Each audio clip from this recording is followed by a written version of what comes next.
All right. Hey, we are with Madison today, and we are the covers for Sonnambula. We have two covers for Elvino and Amina each, and everyone is doing amazing. So this is scene 6, and we are trying to figure out how to do these ridiculous cadenzas, because they are really just kind of cruel. So, okay, can we do measure 72 again? Okay.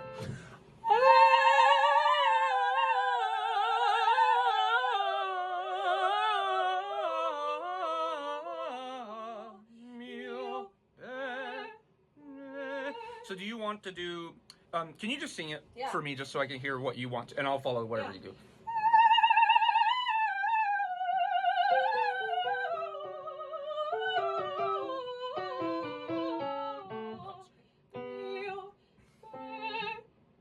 Okay, let's do that again, and I'll do it this time.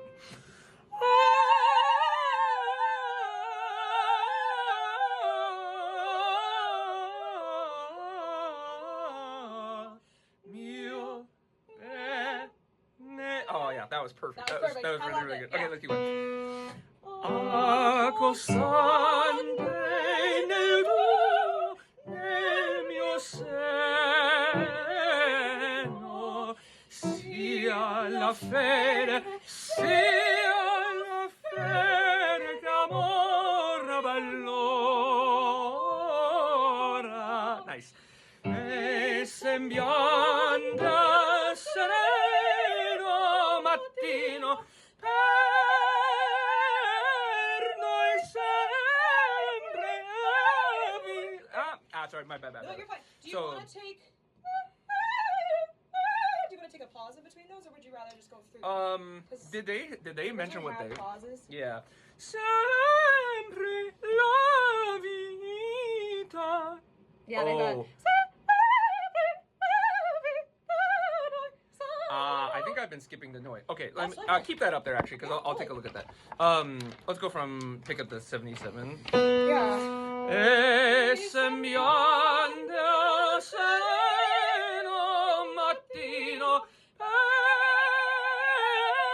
noi sempre la vita noi sarà mio bene. And we're on unison. Yeah, no, it's okay.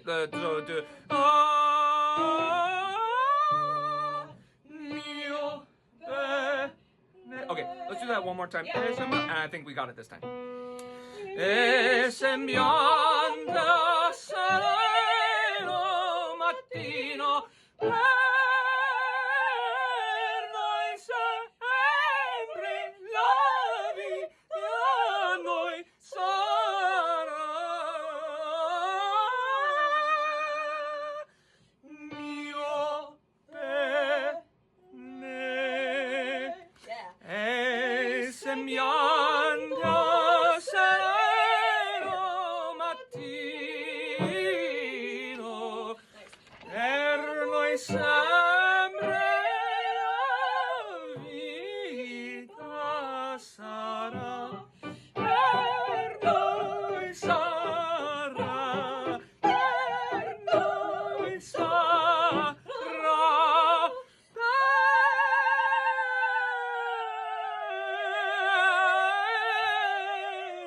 Sempre sarà,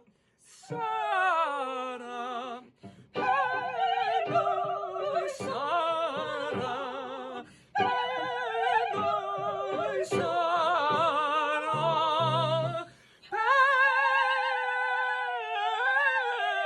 per noi sempre.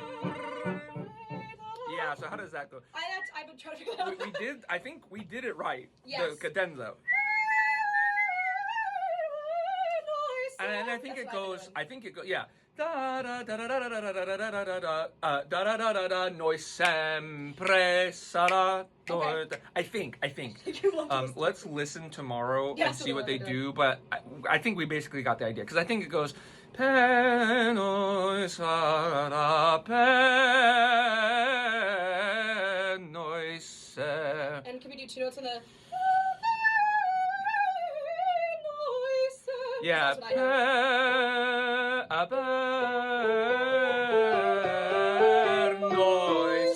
Yeah, That'll help me just to put that there. And then I don't know if you guys will be able to listen for those amazing trills. Bellini wrote the trills for El Vino and Amina, but they're so like cartoonishly, ludicrously hard for the tenor that our conductor and music directors were just like, don't even bother. Just let. She does such an amazing job with the trills that I'm not there yet. Okay. On a high B, I'm not sure there are many I can't tenors. do it on a high B. I'm not sure there are many tenors alive that can do that. So anyway, let's back up and do measure 88. Sempre sarà,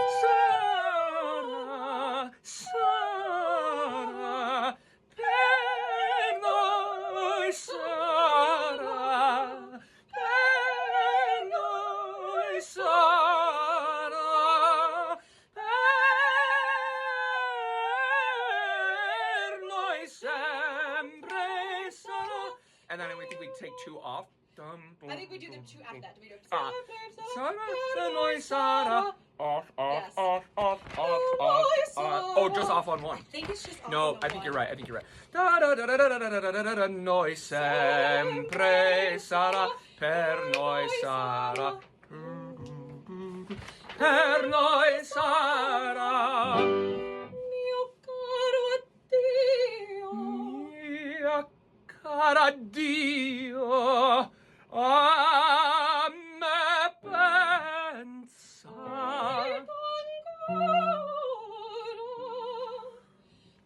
Pur nel sonno il mio cor ti vedrà, pur nel sonno, pur nel sonno il mio cor ti vedrà. No breath anywhere there. I was just gonna ask you. I'm Um, okay if we do it at that tempo. I can make it. If Yep. we do it any slower, I can't. Yes. No. We're on the same. We're on the same wavelength. Yeah. Yeah. I like doing pur nel sonno il mio cor ti vedrà. You wanna do it And there? then on the next one, addio, pur nel sonno il mio cor ti vedrà. Breath. Pur nel sonno. I've got one there. Pur Okay. nel. And I So am. breath in both spots, do you think? Breath. Breath in the first one. Pur nel sonno il mio cor ti- See, Okay. and then the second one, addio, pur nel sonno il mio cor ti vedrà, pur nel sonno, pur nel sonno il mio cor ti vedrà.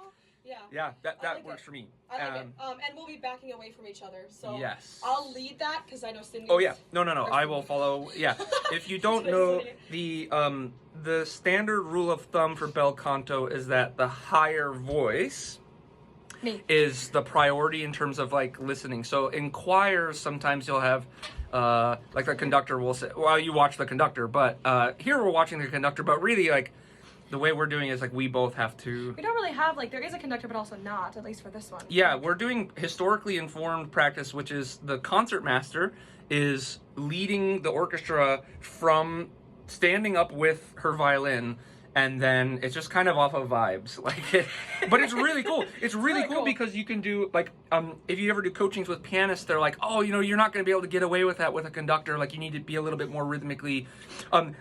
This orchestra is so rhythmically generous. Mm-hmm. Like Yes. the rubato that which is what I think it's almost essential if you're going to do bel canto, because that is like what makes it exciting, is that every time you perform it, some of the people that we're covering, some of the ornamentation they're doing is like, it's like John Coltrane. And it's amazing. It's amazing how they take like 3 Roman numerals of harmony and turn it into just like these insane, they're not improvised, are they? No, some of them are Bellini's ornaments. Yeah. Today's is doing some Yeah, of yeah, yeah. Bellini's handwritten. So rules of the door. the soprano that is doing Amina for our performances in Montclair and Manhattan is doing a lot of, they've done a ton of homework with Will Crutchfield, who runs the program. Like, they know all of the manuscripts from Bellini's time, and they've Wild. it pushes the limits of what is physiologically possible. Anyway, that's just scene 6. So we have to sing all of that. I did not warm up nearly enough to do. I can't believe I sounded as good as I did. Great. I know. Considering I barely warmed up. That was pretty good. Pretty darn good. Yeah, that comes after we each have been on stage for approximately 45 minutes, an hour. Yes. Yeah. You've already sung 2 arias and 1 cabaletta, right? And I have already sung about the same, and we've already sung the Act 3 duet, which. Yes. By the way, we're doing no transpositions. No. So but I think Amina is like, it's pretty standard. It's hard. I'm not. Well, like the coloratura is not standard. The coloratura is virtuoso, but the tessitura is like it's what you do normally. For me, this is like a major third higher tessitura. There's a reason why there's no recordings of this key out there. Like, nobody does it. The Natalie Dessay, the Sutherland, the Callis, nobody does it in the original keys because there's literally appendices in the back where it transposes down. I like it in the original keys because it feels nice for me. I do too.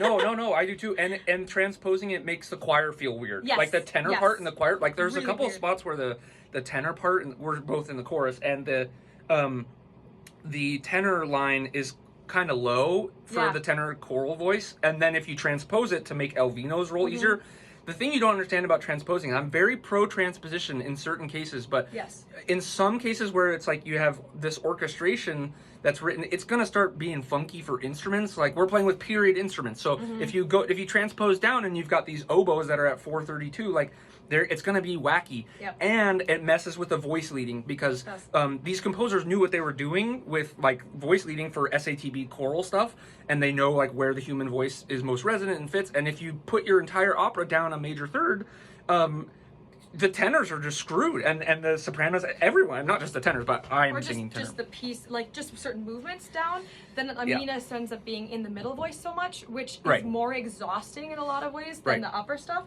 So then you're jumping from these super high stuff, which you feel kind of good about, and then you go in the middle voice and you're like, oh crap, I'm so tired. So that really, if you're going to do Sonnambula, I think the move is really to do it without transposing, and just pray that you can find tenors that can do it, because our guy Chris is unreal. Oh my God, he's so good. It's so crazy.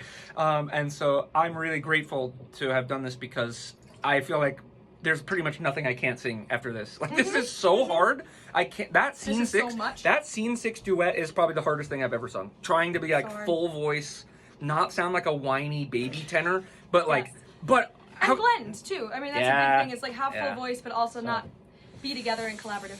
Do you have a favorite part in the show? My favorite part for you, favorite Amina part is the cabaletta in scene 3. I just love the chromaticism is so cool because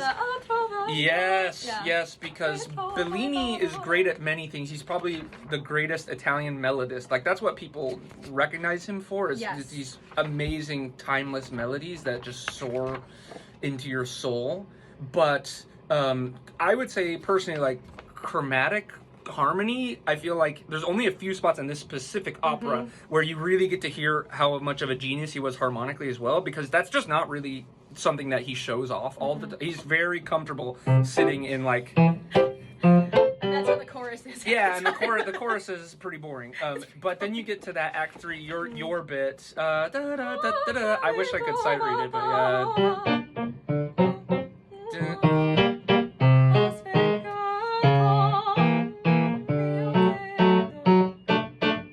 that's really cool. G.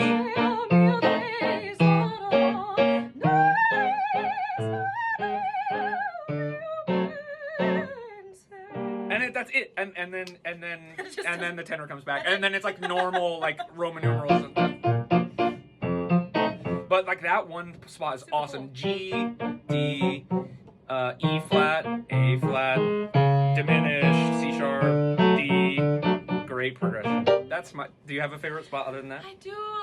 I mean, it's got a couple I would like to compare them to monologues, basically, which are the 2 sleepwalking scenes. And I really do love that final scene in the opera, the A non credea. I think it's so gorgeous. Yeah, do you have a favorite recording of it? Other than you, of course. I don't know. I've listened to so many.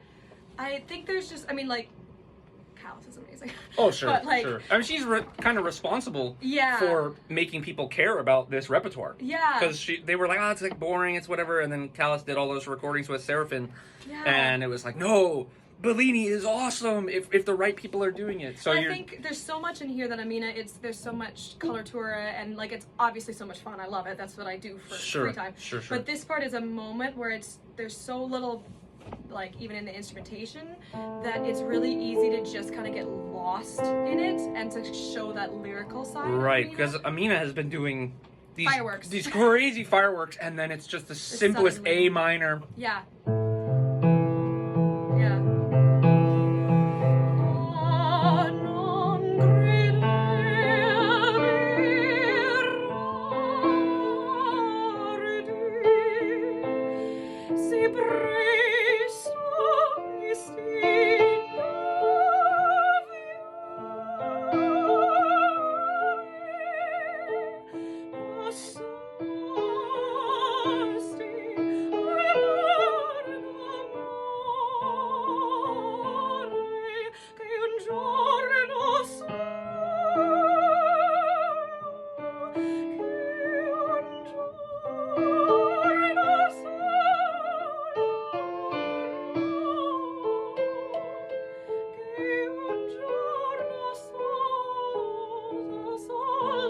It's just great. I mean, and so that's the perfect example. There's like 3 Roman numerals, but it's gorgeous. And it's so gorgeous because Bellini has already shown us all of the most wild fireworks possible. This is at the very end of the opera, and what is she saying? She's saying it's about the flower, right? The flower of if our... my tears could revive the flower, right. And they could revive love. Right.